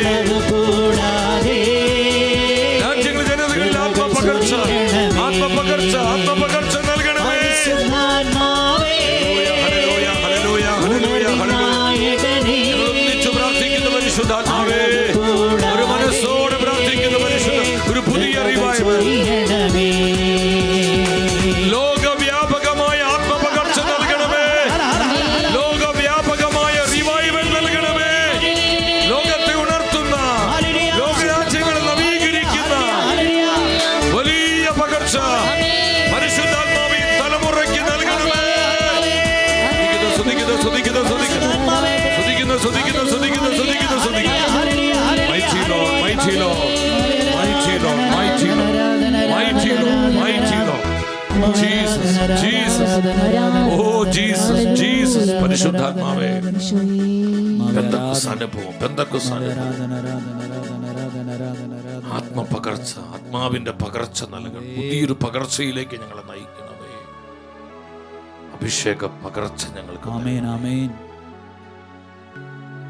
സമരിയായിലുണ്ടായതുപോലെയുള്ളൊരു പകർച്ച ഈ നാളുകളിൽ പരിശുദ്ധാത്മാവെ അങ്ങ് നൽകണമേ. ആമേൻ, ആമേൻ. ജനമധ്യ പരിശുദ്ധാത്മാവ് മഹത്വത്തോടെ പ്രവർത്തിച്ചപ്പോൾ അത്ഭുതങ്ങൾ, അടയാളങ്ങൾ, വലിയ സൗഖ്യങ്ങൾ, ഡെലിവറൻസുകൾ, മാനസാന്തരങ്ങൾ, പൈശാചിക അടിസ്ഥാനങ്ങൾ തകർന്നു. സമരിയ പട്ടണത്തിലെ സാത്താൻ കോട്ടകൾ ഉടഞ്ഞു വീണു. ജീവിതങ്ങൾ ക്രിസ്തുവിനായി സമർപ്പിക്കപ്പെട്ടു. ഈ ആത്മപകർച്ചയുടെ ഭാഗമായി എന്തു സംഭവിച്ചു? അപ്പോസ്തല പ്രവർത്തനം 8:8 വരിക. അങ്ങനെ നഗരത്തിൽ വലിയ സന്തോഷമുണ്ടായി. ഗ്രേറ്റ് ജോയ്, വലിയ സന്തോഷം, വലിയ സന്തോഷമുണ്ടായി. ജനങ്ങൾ ആത്മാവിൻ്റെ ആനന്ദമുള്ളവരാണ്. എവിടെയെല്ലാം ആത്മപകർച്ച സഭയിൽ പരിശുദ്ധാത്മ നൽകിയോ അവിടെയെല്ലാം ജനം ആനന്ദമുള്ളവരാണ്. നിരാശ മാറി. കഷ്ടപ്പാടുകളും സഹനങ്ങളും ഇല്ലാഞ്ഞിട്ടല്ല, അതിൻ്റെ നടുവിലും ആനന്ദിക്കുന്ന ഒരു കൃപ പരിശുദ്ധാത്മ കൊടുത്തു. പരിശുദ്ധാത്മാവുള്ള വ്യക്തികൾ ആനന്ദത്തിന്റെ വ്യക്തികളാണ്. ആനന്ദമുള്ളവരാണ്. ഹല്ലേലൂയ. ഈ ആത്മപകർച്ചയിലൂടെ എന്തു സംഭവിച്ചു? 8:12 വന്ന് Acts 8:12 ദൈവരാജ്യത്തെക്കുറിച്ചും യേശുക്രിസ്തുവിന്റെ നാമത്തെക്കുറിച്ചും ഫിലിപ്പോസ് പ്രസംഗിച്ചു. സ്ത്രീ പുരുഷ ഭേദമന്യേ എല്ലാവരും വിശ്വസിച്ചു, ജ്ഞാനസ്നാനം സ്വീകരിച്ചു. സമരിയക്കാരുടെ പ്രത്യേകത പകുതി യഹൂദരും പകുതി വിജാതീയരുമാണ്. എളുപ്പമല്ല അവിടെ സുവിശേഷം വ്യാപിക്കുവാനായി. പരിശുദ്ധാത്മ പ്രവർത്തിച്ചാൽ ഏത് അസാധ്യതയും സാധ്യതയായിട്ട് മാറും. പരിശുദ്ധാത്മ പ്രവർത്തിച്ചാൽ അടഞ്ഞുകിടക്കുന്ന ഏതു വാതിലും തുറക്കപ്പെടും. പരിശുദ്ധാത്മാവിനെല്ലാം സാധ്യമാണ്. പരിശുദ്ധാത്മാവിനെല്ലാം സാധ്യമാണ്. അവിടുത്തെ ശക്തി ഉന്നതത്തിലെ ശക്തിയാണ്, ഉയരത്തിലെ ശക്തിയാണ്. ശക്തിയാണ് നമുക്കിന്ന് ആവശ്യം. ആത്മാവിൻ്റെ അധികാരത്തോടെ, ശക്തിയോടെ നമ്മൾ സുവിശേഷം പ്രസംഗിക്കണം. ജനമധ്യത്തെ അത്ഭുതങ്ങൾ, അടയാളങ്ങൾ, സൗഖ്യങ്ങൾ വെളിപ്പെടുത്തണം. തലമുറയെ ക്രിസ്തുവിൻ്റെ രക്ഷയിലേക്ക് നയിക്കണം. എൻ്റെ സഹോദരങ്ങളെ, വീണ്ടും 8:17 വരുമ്പോൾ എന്ത് സംഭവിച്ചു? അവരുടെ മേൽ അവർ കൈകൾ വെച്ചു. അവർ പരിശുദ്ധാത്മാവിനെ സ്വീകരിച്ചു. ആത്മാവിൻ്റെ ശക്തി അനുഭവിച്ചു. പരിശുദ്ധാത്മാവിനെ സ്വീകരിച്ചവരെ തുടർന്ന് എന്തുണ്ടായി? സുവിശേഷ പ്രവർത്തനങ്ങൾക്കായി സമരിയായിലെ പല ഗ്രാമങ്ങളിലും വാതിലുകൾ തുറക്കപ്പെട്ടു. അതാണ് ആത്മപകർച്ച വരുമ്പോൾ സംഭവിക്കുന്നത്. ദേശങ്ങളുടെ, രാജ്യങ്ങളുടെ വാതിലുകൾ തുറക്കപ്പെടും. സുവിശേഷത്തിനായി അടഞ്ഞുകിടക്കുന്ന ചില രാജ്യങ്ങളിലെ വാതിലുകൾ ഈ പകർച്ച വരുമ്പോൾ തന്നെ തുറക്കും. ആ വാതിലുകളെല്ലാം തുറക്കപ്പെടും. സമരിയായിൽ പരസ്യമായ സുവിശേഷം പ്രസംഗിക്കാൻ അനുകൂല സാഹചര്യം ആയിരുന്നില്ല. പക്ഷെ ആത്മപകർച്ചയുണ്ടായപ്പോൾ എന്ത് സംഭവിച്ചു? 8:25 അപ്പോസ്തലർ 8:25 അവർ കർത്താവിൻ്റെ വചനത്തിന് സാക്ഷ്യം നൽകുകയും അത് പ്രഘോഷിക്കുകയും ചെയ്തതിനു ശേഷം ജെറുസലേമിലേക്ക് മടങ്ങി. അങ്ങനെ അവർ സമരിയാക്കാരുടെ പല ഗ്രാമങ്ങളിലും സുവിശേഷം അറിയിച്ചു. സമരിയാക്കാരുടെ പല ഗ്രാമങ്ങളിലും കണ്ടു, ആ ഗ്രാമത്തിൻ്റെ വാതിലുകൾ സുവിശേഷത്തിനായി തുറക്കപ്പെട്ടു. ആര് തുറന്നു? പരിശുദ്ധാത്മാവ് തുറന്നു. എപ്പോൾ തുറന്നു? ആത്മപകർച്ചയുണ്ടായപ്പോൾ, ആത്മാവിൻ്റെ പകർച്ച വെളിപ്പെട്ടപ്പോൾ. എൻ്റെ സഹോദരങ്ങളെ, പെന്തക്കോസ്ത് നമുക്ക് തരുന്നത് ഈ ഒരു അനുഭവമാണ്, ഈ അഭിഷേകമാണ്. അതിനാൽ വ്യക്തിപരമായി, കുടുംബമായി, സഭയായി, രാജ്യങ്ങൾക്കും ജനതകൾക്കുമായി നമ്മൾ പ്രാർത്ഥിക്കണം.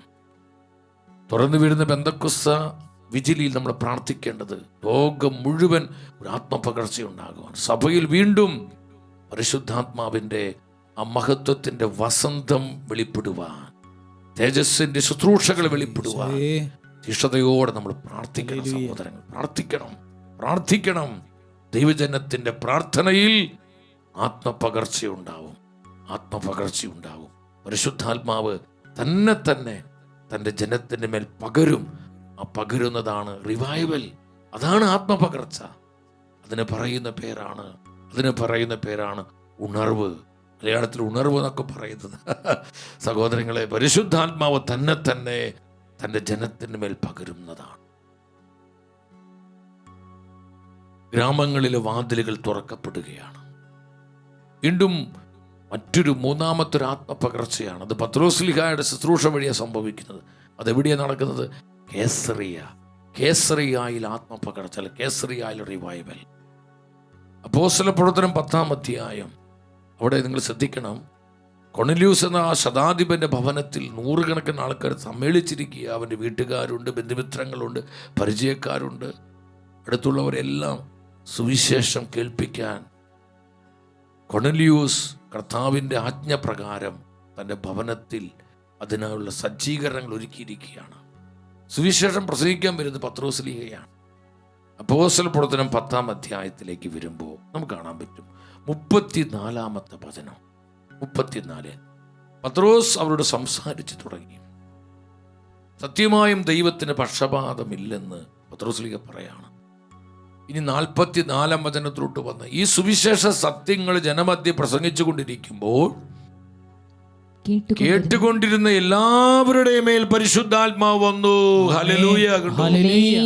കേട്ടുകൊണ്ടിരുന്ന എല്ലാവരുടെ മേൽ പരിശുദ്ധാത്മ വരികയാണ്. ഒരു പെന്തക്കോസ്ത് അനുഭവം ഉണ്ടാവുകയാണ്, ആത്മപകർച്ച ഇതിന് പറയുന്ന പേര് വിജാതിയരുടെ പെന്തക്കോസ്ത് എന്ന. വിജാതിയർക്കുണ്ടായ പെന്തക്കോസ്ത് അനുഭവം. സഹോദരങ്ങളെ, നമ്മൾ മനസ്സിലാക്കാം, കർത്താവിൻ്റെ കരുണ കണ്ടു, കർത്താവിൻ്റെ സ്നേഹം കണ്ടു. അവസാന ദിനങ്ങളിൽ എല്ലാ മനുഷ്യരുടെയും മേൽ, അവിടെ ജാതിയോ മതമോ വർഗമോ ഒന്നുമില്ല, എല്ലാവരുടെയും മേൽ ഞാൻ എൻ്റെ ആത്മാവിനെ വർഷിക്കും. എല്ലാവരുടെ മേലും ആത്മപകർച്ചയുണ്ടാകും. ലിറ്ററലി സംഭവിക്കുകയാണ്. ഈ നാളുകളിലും ശക്തമായ ഈ വിധത്തിലുള്ള പകർച്ച നടക്കുന്നുണ്ട്. സഹോദരങ്ങളെ, നമ്മളിവിടെ ശ്രദ്ധിക്കേണ്ട ഒരു കാര്യം, എല്ലാവരുടെ മേൽ പരിശുദ്ധാത്മാവ് വന്നു. ഉടനെ എന്തുണ്ടായി? 46-ാമത്തെ വചനം ശ്രദ്ധിച്ച് നിങ്ങൾ. അവർ അന്യഭാഷകൾ സംസാരിച്ചു, പുതിയ ഭാഷകൾ സംസാരിക്കാൻ, പ്രാർത്ഥിക്കാൻ, ആസ്വദിക്കാനും തുടങ്ങി. ദൈവത്തെ സ്തുതിക്കുന്നത് അവർ കേട്ടു. അപ്പോൾ പത്രോസ് പറഞ്ഞു, എന്താ പറഞ്ഞു? 48-ാമത്തെ വചനത്തിലോട്ട് വരിക.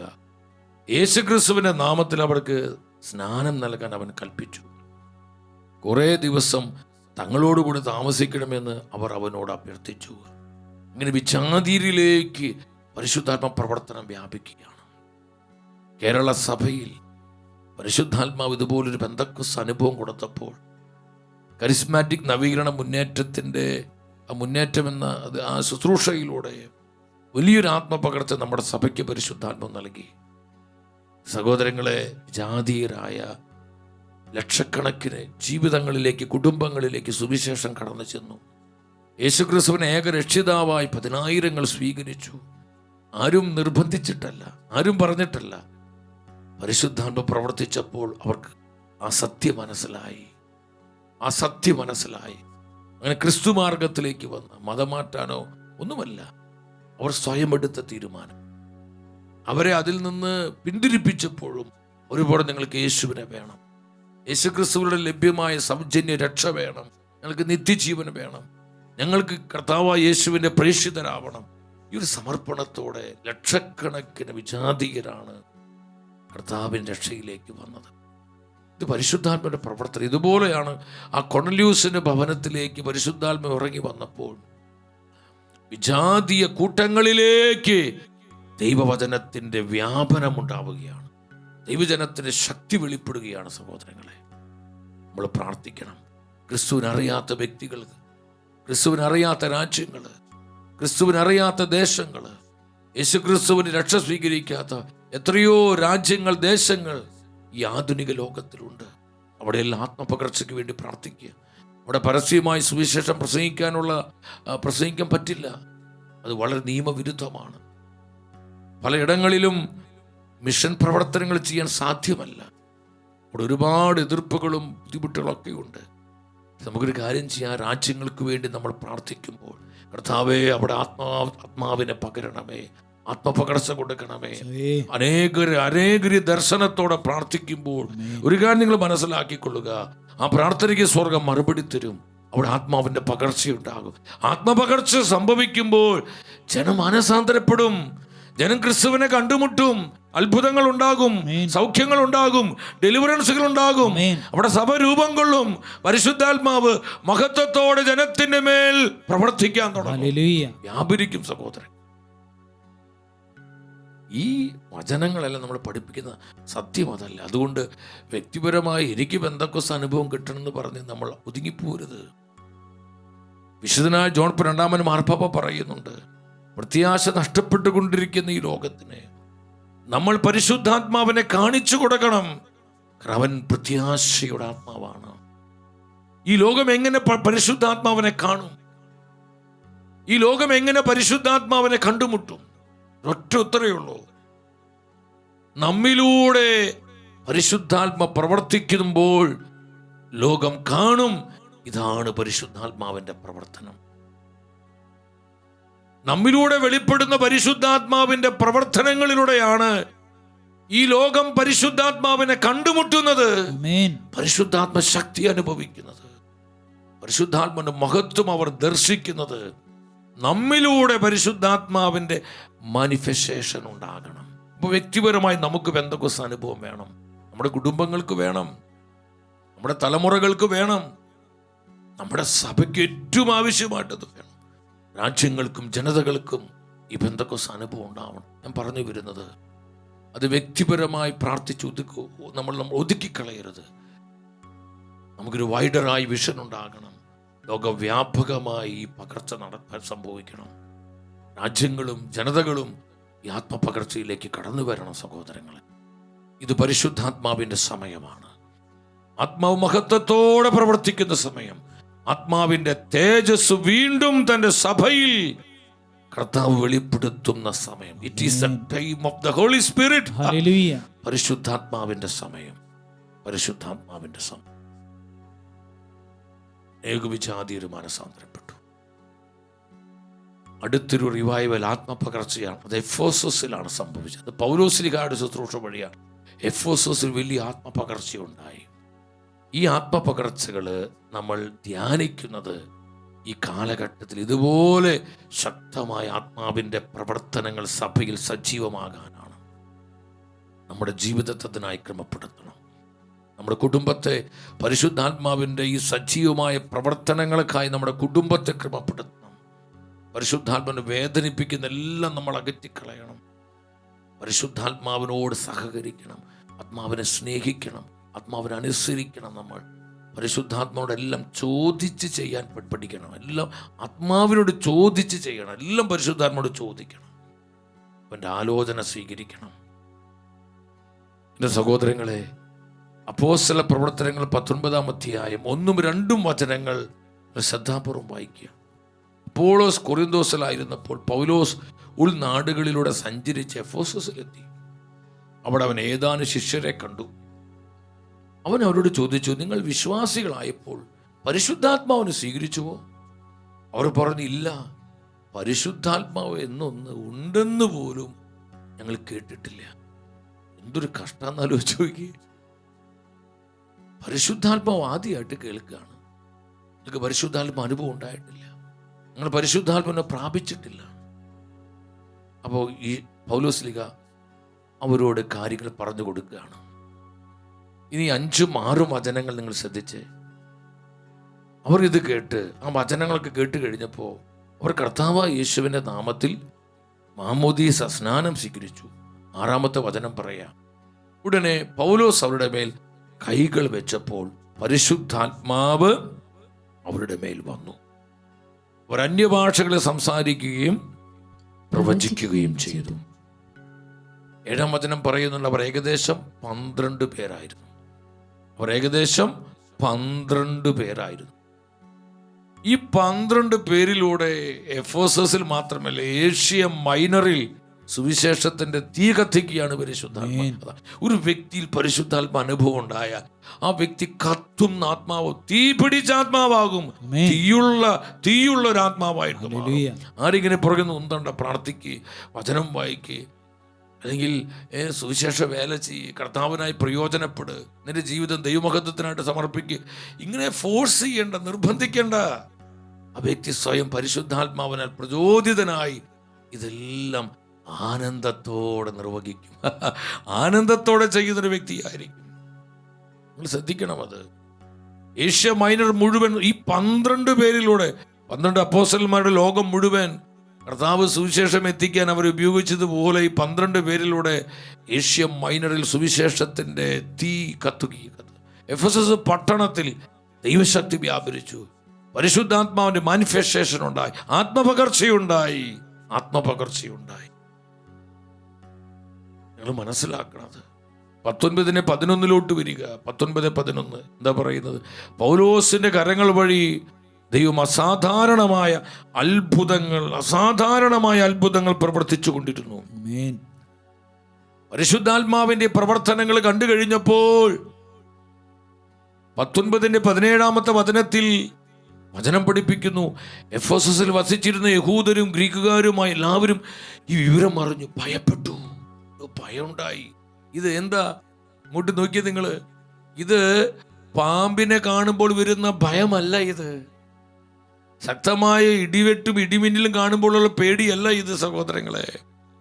ഇത് കർത്താവിനോടുള്ള ഭയഭക്തി, റെഫറൻസ് ആണ്, റെസ്പെക്റ്റ് ആണ്, സ്നേഹത്തിൻ്റെ ഒരു പ്രകടനമാണിത്. ദൈവഭയം ഉണ്ടായിക്കൊണ്ട് പാപോപേക്ഷിക്കാൻ, വിശുദ്ധിയിൽ ജീവിക്കാൻ, വിശുദ്ധിയുടെ ആത്മാവിൽ വളരാൻ, വിശുദ്ധിക്ക് യോഗ്യമായ ജീവിതം ക്രമപ്പെടുത്തുവാൻ അവരിൽ ദൈവഭയം ഉണ്ടായി. അവരെല്ലാവരും പാപോപേക്ഷിച്ചു. അവർ വിശുദ്ധിക്ക് വേണ്ടി ദാഹിക്കുകയാണ്. വീണ്ടും എന്താ ഉണ്ടായത്? ആ വചനത്തിന്റെ സെക്കൻഡ് പാർട്ട് നിങ്ങൾ നോക്കി. കർത്താവ് മഹത്വപ്പെടുകയാണ്. കർത്താവായ യേശുവിന്റെ നാമം കൂടുതൽ പ്രകീർത്തിക്കപ്പെട്ടു. എവിടെയെല്ലാം ആത്മാവിന്റെ പകർച്ച, പരിശുദ്ധാത്മ പ്രവർത്തനം ഉണ്ടാകുന്നു, അവിടെയെല്ലാം കർത്താവ് ഉയർത്തപ്പെടുകയാണ്. കർത്താവായ യേശു മഹത്വപ്പെടുകയാണ്. നിന്റെ ജീവിതം യഥാർത്ഥത്തിൽ കർത്താവിന്റെ മഹത്വമായി, കർത്താവിനെ മഹത്വപ്പെടുന്നൊരു ജീവിതമാണോ എങ്കിൽ നിന്നിൽ പരിശുദ്ധാത്മ അനുഭവമുണ്ട്, പെന്തക്കോസ്തയുടെ ചൈതന്യമുണ്ട്. പരിശുദ്ധാത്മാവുള്ള ഏതൊരു വ്യക്തി ആ ജീവിതം കർത്താവിനെ മഹത്വപ്പെടുത്തിക്കൊണ്ടുള്ള ജീവിതം, ആ കുടുംബമാവട്ടെ, ശുശ്രൂഷയാവട്ടെ, ജോലിയാവട്ടെ, ബിസിനസ്സാവട്ടെ, അവിടെ കർത്താവിന് മഹത്വം ഉണ്ടാവും, അവിടെ കർത്താവിന് ഉയർച്ചയുണ്ടാവും. കർത്താവിനെ എപ്പോഴും ഉയർത്തിക്കൊണ്ടിരിക്കും. അവിടെ യേശുവിൻ്റെ നാമം കൂടുതൽ മഹത്വപ്പെട്ടു. 18-ാം വചനത്തിൽ പറയാ, അനേകർക്ക് മാനസാന്തരം ഉണ്ടായി, അനേകരും മാനസാന്തരപ്പെട്ടു. വിശ്വാസം സ്വീകരിച്ച പലരും വന്ന് തങ്ങൾ ദുർനടപടികൾ ഏറ്റുപറഞ്ഞ് അവരെ കുറ്റം സമ്മതിച്ചു. ദുർനടപടികൾ ഏറ്റുപറഞ്ഞ് അവരെ കുറ്റം സമ്മതിച്ചു. 20-ാമത്തെ വചനം പറയുന്നത്, അങ്ങനെ കർത്താവിൻ്റെ വചനത്തിൻ്റെ ശക്തി വിപുലമായി പ്രചരിക്കുകയും അതിൻ്റെ ശക്തി വെളിപ്പെടുകയും ചെയ്തു. അതിൻ്റെ ശക്തി വെളിപ്പെടുകയും ചെയ്തു. പതിനായിരങ്ങൾ കർത്താവിനെ കണ്ടുമുട്ടി, ഒരു ആത്മപകർച്ചയുള്ളവരായി. അപ്പോസ്തല പ്രവർത്തനങ്ങളിൽ നാം കാണുന്ന ഈ ആത്മപകർച്ച ഞാൻ നിങ്ങളുമായി പങ്കുവെച്ചത്, എൻ്റെ സഹോദരങ്ങളെ, ഈ നാളുകളിൽ കർത്താവിന് വലിയ സ്വപ്നമുണ്ട്. പരിശുദ്ധാത്മാവിന് ഉന്നതമായ പദ്ധതികളുണ്ട്. ദേശങ്ങളെക്കുറിച്ച്, രാജ്യങ്ങളെക്കുറിച്ച്, ജനതകളെക്കുറിച്ച്, ലോക സുവിശേഷവൽക്കരണത്തെക്കുറിച്ച്, തൻ്റെ സഭയെക്കുറിച്ച്, തൻ്റെ കുടുംബങ്ങളെക്കുറിച്ച്, തൻ്റെ യുവജനങ്ങളെക്കുറിച്ച്, കുഞ്ഞുങ്ങളെക്കുറിച്ച്, തൻ്റെ വൈദികരെയും സമർപ്പിതരെയും കുറിച്ച് പരിശുദ്ധാത്മാവിന് വലിയ പദ്ധതികളുണ്ട് സഹോദരങ്ങളെ. ഈ ദൈവ പദ്ധതി തിരിച്ചറിഞ്ഞുകൊണ്ട് വ്യക്തിപരമായി നമ്മിൽ പരിശുദ്ധാത്മ അനുഭവം, പെന്തക്കോസ്ത് അനുഭവം ഉണ്ടാവാൻ, നമ്മുടെ കുടുംബങ്ങളിൽ അനുഭവം ഉണ്ടാവാൻ, നമ്മുടെ സഭയിൽ വീണ്ടും ഈ പകർച്ച വെളിപ്പെടുവാൻ, രാജ്യങ്ങളിൽ, ജനതകളിൽ ഈ ആത്മാവിൻ്റെ പകർച്ച ശക്തിയോടെ വ്യാപരിക്കാൻ നമ്മൾ ഉപവസിച്ച് കണ്ണുനീരോടെ തീഷ്ണമായി പ്രാർത്ഥിക്കേണ്ട സമയമാണിത്. ഹഗ്ഗായി പ്രവചനം 2:7 നാം കാണുന്നുണ്ട്, ഞാൻ എല്ലാ ജനതകളെയും കുലുക്കും, ഞാൻ എല്ലാ ജനതകളെയും കുലുക്കും. സഹോദരങ്ങളെ, ഇത് ഭൂമി കുലുക്കമല്ല. തൻ്റെ അത്ഭുതകരമായ സാന്നിധ്യത്താൽ ജനപദങ്ങൾ രൂപാന്തരപ്പെടും. ജനപദങ്ങളിൽ ട്രാൻസ്ഫർമേഷൻ ഉണ്ടാകും, ഡെലിവറൻസുകൾ ഉണ്ടാകും. അനേകം ജനതകൾ കർത്താവിനെ കണ്ടുമുട്ടും, അവൻ്റെ മഹത്വം ദർശിക്കും. ഈ വിധം പരിശുദ്ധാത്മാവിൻ്റെ പകർച്ച ജനതകളിൽ അവസാന നാളുകളിൽ വെളിപ്പെടുമെന്ന് ഹഗ്ഗായി പ്രവചനത്തിൽ ആത്മാവ് പ്രവചിക്കുകയാണ്. ഇത് നമുക്കുള്ള മെസ്സേജ്, ഈ കാലഘട്ടത്തിനുള്ള സന്ദേശം, ഈ തലമുറയ്ക്കുള്ള പ്രൊഫസിയാണിത്. ഞാൻ എല്ലാ ജനതകളെയും കുലുക്കും, ഞാൻ രാജ്യങ്ങളെ കുലുക്കും. എൻ്റെ അത്ഭുതകരമായ ശക്തിയാ, എൻ്റെ അസാധാരണമായ അഭിഷേകത്താൽ ഞാൻ ജനപദങ്ങളെ ഉണർത്തും, ഞാൻ റിവൈവ് ചെയ്യും. അവിടെയെല്ലാം ഞാൻ എൻ്റെ പകർച്ച കൊടുക്കും. ഈ ഒരു ദർശനം നമുക്ക് വേണ്ടേ? കർത്താവിന് മുമ്പിൽ കരയണം നമ്മൾ. ഈ ദൈവ പദ്ധതി നീ നിന്റെ ഹൃദയത്തിലേക്ക് ഏറ്റെടുത്ത് കരയണം. നീ അതിനായി ഉപവസിക്കണം, ത്യാഗമെടുക്കണം, കരം വിരിക്കണം, നിലവിളിക്കണം. അതിനുള്ള സമയ സഹോദരങ്ങളെ, ഈ 2026 പെന്തക്കോസ്ത് നമുക്ക് തരുന്ന മെസ്സേജ് അതാണ്. ലോകവ്യാപകമായ ഒരു ആത്മപകർച്ചയ്ക്ക് വേണ്ടി കണ്ണുനീരോടെ നമ്മൾ പ്രാർത്ഥിക്കുക, വിലപിക്കുക, ഉപവസിക്കുക. അതിനായി കൊച്ചു കൂട്ടങ്ങളായി നമ്മൾ കർത്താവിൻ്റെ മുമ്പിൽ നിലവിളിക്കേണ്ട സമയം. വ്യക്തിപരമായി നമ്മളത് അനുഭവിക്കണം. സക്രിയ 10:1 നമ്മൾ കാണുന്നില്ലേ, വസന്തവൃഷ്ടിയുടെ കാലത്ത് കർത്താവിനോട് മഴ ചോദിക്കുവിൻ. ഇത് മഴ ചോദിക്കേണ്ട സമയമാണ്. അതാണ് പ്രാർത്ഥന. കർത്താവിനോട് പറയണം, അഭിഷേക മഴ സഭയിൽ പെയ്തിറങ്ങട്ടെ, ലോകത്തിൽ പെയ്തിറങ്ങട്ടെ. അതിനായി പ്രാർത്ഥിക്കണം. ഈ മഴ പെയ്യാനുള്ള പ്രധാന വഴി എന്താണ്? സക്രിയ പ്രവചനം 14:17 ഭൂമിയിൽ ഏതെങ്കിലും ഭവനം സൈന്യങ്ങളുടെ കർത്താവായ രാജാവിനെ ആരാധിക്കാൻ ജെറുസലേമിലേക്ക് വന്നില്ലെങ്കിൽ അവർക്ക് മഴ ലഭിക്കുകയില്ല. ആത്മപകർച്ചയുടെ മഴ പെയ്തിറങ്ങുവാൻ, സഭയിൽ പെയ്തിറങ്ങാൻ, രാജ്യങ്ങളിൽ, ജനതകളിൽ അഭിഷേകത്തിൻ്റെ മഴ പെയ്തിറങ്ങാൻ നമ്മൾ ആരാധിക്കണം. ദിവ്യകാരുണ്യ ആരാധനകൾ ധാരാളം ഉയരണം. നമ്മുടെ നാട്ടിൽ, നമ്മുടെ ദേശങ്ങളിൽ, നമ്മുടെ ദേവാലയങ്ങളിൽ, ധ്യാനകേന്ദ്രങ്ങളിൽ, നമ്മുടെ പല മിനിസ്ട്രികളിലുള്ള ആരാധനാലയങ്ങളിൽ ഈ ആരാധനകൾ ഉയരണം. എന്തിന്? ജനതകളിൽ അഭിഷേകത്തിൻ്റെ മഴ പെയ്യട്ടെ, ആത്മാവിൻ്റെ പിന്മഴ പെയ്യാൻ, ലോകരാജ്യങ്ങളിൽ ആത്മപകർച്ചയുടെ മഴ പെയ്തിറങ്ങാൻ, കർത്താവിൻ്റെ സഭയിൽ ആത്മപകർച്ചയുടെ മഴ പെയ്തിറങ്ങുവാൻ, വീണ്ടും ജനം ഉണരുവാൻ, പ്രാർത്ഥിക്കാൻ, വചനത്തിൽ വളരാൻ, വിശുദ്ധിയിൽ വളരാൻ, പരിശുദ്ധ കുർബാനയുടെ ജനമായി രൂപാന്തരപ്പെടാൻ, കൊടുക്കുന്നവരാകാൻ, ആനന്ദമുള്ളവരാകാൻ, സുവിശേഷത്തിൻ്റെ സാക്ഷികളാകാൻ, വീണ്ടും പരിശുദ്ധാത്മാവിന്റെ മഹത്വത്തിൻ്റെ വസന്തം അങ്ങയുടെ സഭയ്ക്ക് നൽകണമേ, സമർപ്പിത സമൂഹങ്ങൾക്ക് നൽകണമേ, മിനിസ്ട്രികൾക്ക് നൽകണമേ, ധ്യാനകേന്ദ്രങ്ങളിലൂടെ നിന്റെ ജനത്തിലേക്ക് പകരണമേ. നമുക്ക് പ്രാർത്ഥിക്കാം. എൻ്റെ സഹോദരങ്ങളെ, ഈ ഒരു ദർശനം നമ്മുടെ ഹൃദയത്തിലേക്ക് നമുക്ക് ഏറ്റെടുക്കാം. നമ്മുടെ ഉള്ളിൽ ആഗ്രഹമുണ്ട്, എല്ലാവരും പരിശുദ്ധാത്മ നിറയാൻ, എല്ലാവരിൽ ആത്മപകർച്ച ഉണ്ടാകാൻ. കർത്താവപ്പെടുന്ന അവസാന നാളുകളിൽ എല്ലാവരുടെയും മേൽ ഞാൻ എൻ്റെ ആത്മാവിനെ വർഷിക്കും. അവിടെ മോശ പ്രവാചകൻ നമ്മൾ കണ്ടുപിടിക്കണം. ഒരൊറ്റ വചനം വായിച്ച് നമ്മൾ പ്രാർത്ഥിക്കാൻ പോവാണ്. അവിടെ സംഖ്യയുടെ പുസ്തകം 11:28 സംഖ്യ 11:28. ഇത് കേട്ട് നൂനിൻ്റെ മകനും മോശയുടെ തെരഞ്ഞെടുക്കപ്പെട്ട ശുശ്രൂഷകളിൽ ഒരുവനുമായി ജോഷുവ പറഞ്ഞു, പ്രഭു അവരെ വിലക്കുക. ആ സമയത്ത് മോശ എന്താ പറഞ്ഞത്? മോശ അടുത്ത വചനം വായിച്ച് 29ാമത്തെ വചനം വായിച്ച് എന്താ മോശ പറഞ്ഞത്? മോശ പറയാണ്, ജനം മുഴുവൻ കർത്താവിൻ്റെ പ്രവാചകരായിരുന്നുവെങ്കിൽ, കർത്താവിൻ്റെ ആത്മാവ് കൊണ്ട് നിറയപ്പെട്ടവരായിരുന്നുവെങ്കിൽ എന്ന് ഞാൻ ആഗ്രഹിക്കുന്നു. ജനം മുഴുവൻ ആത്മാവിൽ നിറഞ്ഞ ആത്മപകർച്ചയുള്ളവരായിരുന്നുവെങ്കിൽ ഞാൻ ആഗ്രഹിക്കുന്നു. വായിച്ച വചനം 11:29. മോശ ജോഷുവയോട് പറഞ്ഞു, എന്നെ പ്രതി നീ എന്നെ അസൂയപ്പെടുന്നു. പ്രതി നീ അസൂയപ്പെടണ്ട. കർത്താവിന്റെ ജനം മുഴുവൻ പ്രവാചകന്മാരാവുകയും അവിടുന്ന് തന്റെ ആത്മാവിനെ അവർക്ക് നൽകുകയും ചെയ്തിരുന്നു എങ്കിൽ, അവരുടെ മേൽ പകരുകയും ചെയ്തിരുന്നുവെങ്കിൽ എന്ന് ഞാൻ ആശിക്കുന്നു. ഹല്ലേലൂയ. ഹല്ലേലൂയ. മോശ പ്രവാചകൻ ആഗ്രഹമെന്ന് എല്ലാ മനുഷ്യരും പരിശുദ്ധാത്മാവിൽ നിറയണം, പരിശുദ്ധാത്മ അനുഭവമുള്ളവരാവണം, പരിശുദ്ധാത്മ ശക്തിയിൽ ജീവിക്കണം. മോശ പ്രവാചകന്റെ ഈ ആത്മീയ ദർശനം വ്യക്തിപരമായി നമുക്ക് ഓരോരുത്തർക്കും ഉണ്ടാകട്ടെ.